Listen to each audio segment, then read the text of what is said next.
मैं अपना video coaching में ही बनाता था और कोचिंग जो है वो रास्ते के समीप थे, है ना, यानी रास्ते के किनारे थे। तो जो लोग जाते थे, रास्ते से गुजरते थे, तो कहते थे अरे ये पागल है क्या, है ना, पागल समझते थे मुझे। सब कहते यार फन्नामा का बेटा पगला गया है, पता नहीं वो क्या है, वो मोबाइल के सामने वो बोलता रहता है। तो मैं क्या किया, घर छोड़ करके मैं भाग गया Mumbai.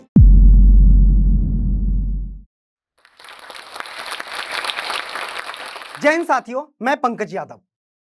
YouTube channel Pankaj study centre के माध्यम से मैं कक्षा 9 से लेकर के कक्षा 12 तक के बच्चों को मैं पढ़ाता हूं। इस वीडियो के माध्यम से मैं आपको अपने लाइफ के संघर्ष के बारे में मैं आपको बताने जा रहा हूं। देखिएगा कि एक गरीब परिवार का बच्चा कैसे संघर्ष करता है, एक मिडिल क्लास का बच्चा कैसे मेहनत करता है, तब जाकर के वो आगे बढ़ता है, बीच में कितनी कठिनाइयां होती है, वो सारा चीज मैं आपको बताने वाला हूं। शुरुआत करते हैं बचपन से। मैं कक्षा 1 से लेकर के 8 तक की पढ़ाई लोमा स्कूल से किया। उसके बाद कक्षा 9 से लेकर के 10 तक की पढ़ाई जारंग हाई स्कूल से किया। लेकिन इस बीच में मुझे काफी समस्याओं का सामना करना पड़ा, जैसे कि सबसे बड़ी समस्या होती है पैसों की समस्या। जब पैसों की समस्या मुझे होती थी तो मैंने क्या किया, जब 8वीं क्लास में था तो 8वीं के बच्चों को ही मैंने पढ़ाना शुरू कर दिया। 7वीं के भी बच्चों को मैं पढ़ाता था, लेकिन गांव के जो लोग होते हैं वो कहता था कि ये 8वीं क्लास में पढ़ता है और 8वीं को पढ़ाता है, ये क्या पढ़ाता होगा, इसे कौन पढ़ेगा। लेकिन जो बच्चे मुझसे पढ़ते थे और पढ़ करके जाते थे तो कहते थे कि वाकई में भाई बहुत अच्छा पढ़ाते थे, भाई मानते थे मुझे, क्योंकि मैं कक्षा 8 में ही था ना, इसलिए वो मुझे भाई मानते थे और भाई समझ के ही पढ़ते थे और मैं उन्हें पढ़ाता था। तो जैसे तैसे करके मैं किसी भी तरह मैं अपना आर्थिक स्थिति सुधारा, यानी फाइनेंशियल प्रॉब्लम मैंने सुधारा। उसके बाद 2015 में मैंने 10th का एग्जाम दिया और आगे की पढ़ाई करने के लिए मेरे पास पैसे नहीं थे। पैसे थे लेकिन लिमिट में मिलते थे और जितना चाहता था मुझे उतना नहीं मिल पाता था। तो मैं क्या किया, घर छोड़ करके मैं भाग गया मुंबई। मैं घर छोड़ करके भाग गया मुंबई और वहां मुझे दोस्त से मुलाकात हुई। मैं फोन से बात करता था पहले, श्याम नाम का एक लड़का है, उससे हमें मुलाकात हुई। जब मैं वहां गया लोकमान्य तिलक, वहां पे मैंने उतरा तो श्याम मुझे रिसीव किया और वहां पे मुझे बड़ा पाव खिलाया। मुझे काफी ज्यादा भूख लगा था, है ना, और श्याम ने पूछा कि तुमने कुछ खाया कि नहीं। मेरे पास तो पैसे नहीं थे, घर से भाग करके गया था ना, मेरे पास 400 से 500 पैसे थे। वो समझो कि 480 रुपए का मैंने टिकट कटाया था उस टाइम 2015 में। तो मैंने टिकट कटा करके जब वहां पहुंचा तो मेरे पास पैसे तो उतने थे नहीं। तो श्याम ने पूछा कि तुमने कुछ खाया कि नहीं खाया। मैंने कहा कि मैंने कुछ खाया नहीं। तो उसने मुझे बड़ा पाव खिलाया था।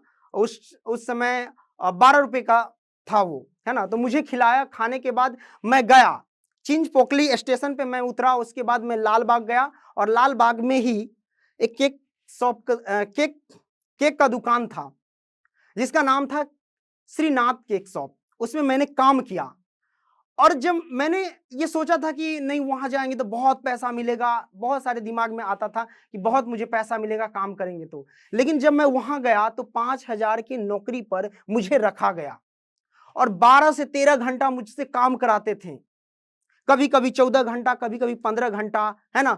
दुकान बंद हो जाने के बाद भी कोई अगर केक लेने आ जाता था, किसी का बर्थडे हो या कुछ भी सेलिब्रेट करना हो, तो सेठ मुझे कॉल करते थे, सोया था, कॉल करते थे कि शटर खोल करके, क्योंकि मैं दुकान में ही सोता था, तो शटर खोल करके तुम उसे दे दो केक। अगर नहीं उठाते थे कॉल तो डांट पड़ती थी मुझे कि तुम कॉल काहे नहीं उठाता है।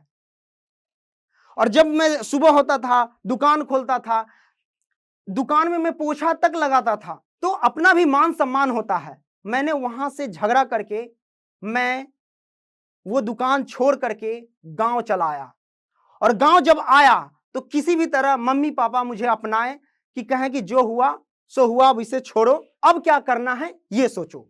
तो मैंने सोचा कि मैं एजुकेशन फील्ड में जाऊंगा, मैं बच्चों को पढ़ाऊंगा, क्योंकि मैं 8वीं क्लास में जब था तो 8वीं क्लास के बच्चों के यानी उससे नीचे के बच्चों को मैं पढ़ाता था। तो उस समय से थोड़ी थोड़ी इंटरेस्ट मुझे जगी थी।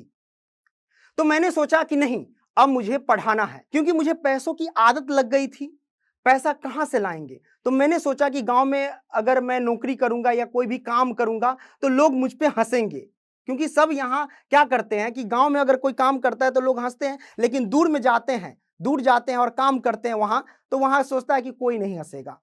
तो मैं गांव में काम करने की बजाय जो मजदूरी होता है वो काम करने की बजाय मैंने सोचा कि पढ़ाना, मैं पढ़ाऊंगा बच्चों को। और याद रखना कि इंसान को सबसे जीवन यापन करने के लिए किस चीज की जरूरत होती है? जरूरत हो, जरूरत होती है रोटी, कपड़ा, मकान। लेकिन इसके अलावा और इससे भी ज्यादा जरूरत है तो वो है शिक्षा। क्योंकि शिक्षा एक ऐसा हथियार है और वो हथियार आपके पास है तो समाज में मान सम्मान सब मिलेगा। क्या उचित है, क्या अनुचित है, उसका आप खुद डिसाइड कर पाएंगे। तो मैंने शिक्षा को अपनाया और मैं सोच रहा था कि आखिरकार मैं बच्चा लाऊंगा कहां से, किस बच्चे को मैं पकड़ूं, किसे मैं पढ़ाऊं। तो मैंने किसी भी तरह हिम्मत बांध करके मैंने क्या किया, जो हमारे गांव के सरकारी स्कूल थे उस स्कूल में मैंने गया और सर को मैंने बोला कि सर मुझे पढ़ाने का एक बार मौका दीजिए। सर ने मुझे मौका दिया। फिर मैंने वहां पे लगातार 3-4 दिन मैंने गया वहां और पढ़ाया तो बच्चों को पसंद आया। उनमें से एक लड़का मुझे बोला कि सर मुझे ट्यूशन दीजिए, मुझे पढ़ाइए। तो मैंने उस एक लड़के से शुरुआत किया, मैंने उसे पढ़ाया, एग्जाम में उसका अच्छा नंबर भी आया। और जब मैं पढ़ाया उसका नंबर अच्छा आया तो बहुत सारे बच्चे हमसे जुड़ गए। 3 से 4 महीने में मुझसे 300 से 400 बच्चे जुड़ गए। और इसी बीच मैंने यूट्यूब पे देखा कि कई सारे टीचर एजुकेशनल वीडियो दे रहे हैं और वहां पढ़ा रहे हैं। तो मेरे मन में ख्याल आया, क्या मैं यूट्यूब पे नहीं पढ़ा सकता? मेरे मन में ख्याल आया। तो मैंने भी क्या किया, पंकज स्टडी सेंटर के नाम से मैंने चैनल बनाया और मैं उस चैनल के लिए एजुकेशन वीडियो मैंने बनाना शुरू कर दिया।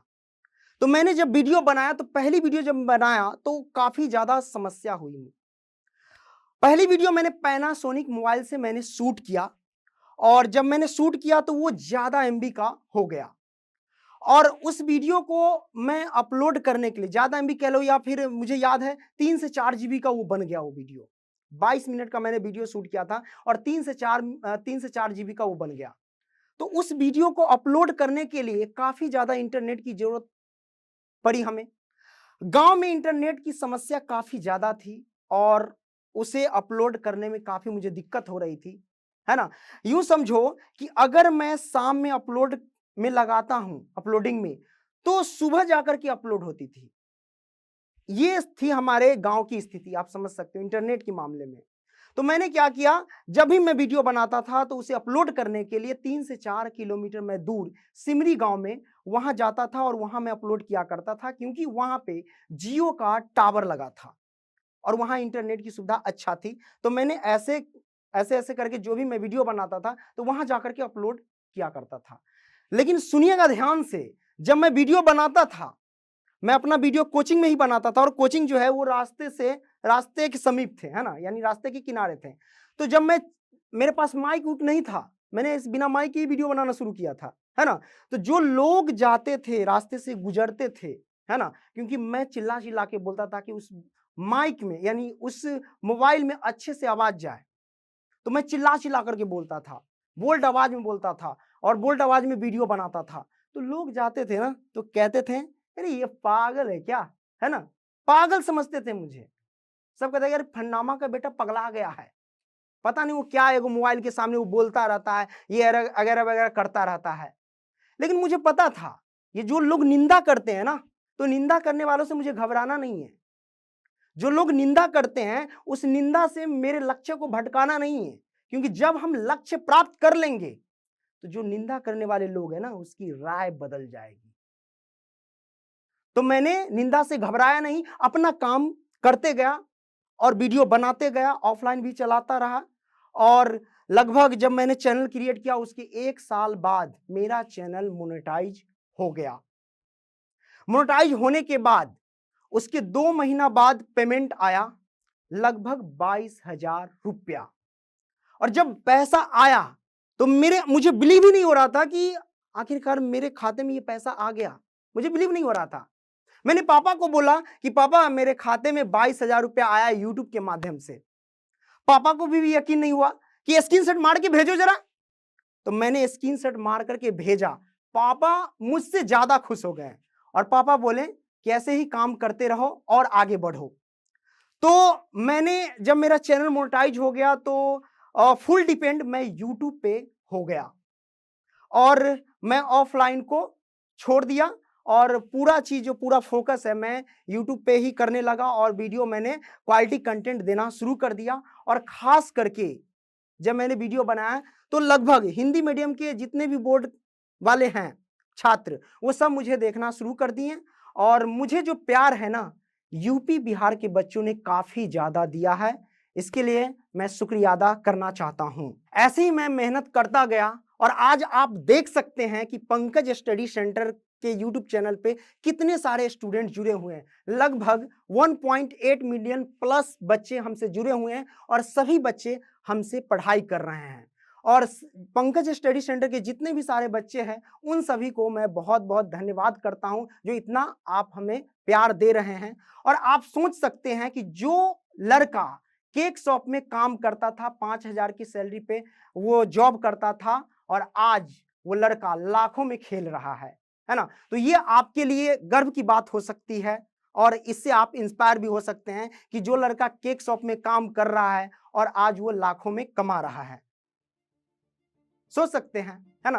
तो मेरे भाई आप लोग भी मेहनत कीजिए, जिस फील्ड में भी है आप लोग मेहनत कीजिए और मेहनत से आगे बढ़िए। और याद रखिएगा कभी भी आपका कद्र नहीं होता है, आपके पोजीशन का कद्र होता है। जैसे ऐसे समझो कि अगर सांप घर में घुस जाए तो सब उसे डंडे से मारते हैं, लेकिन वही सांप अगर शिव के गले में है तो सब उसे पूजते हैं, दूध पिलाते हैं।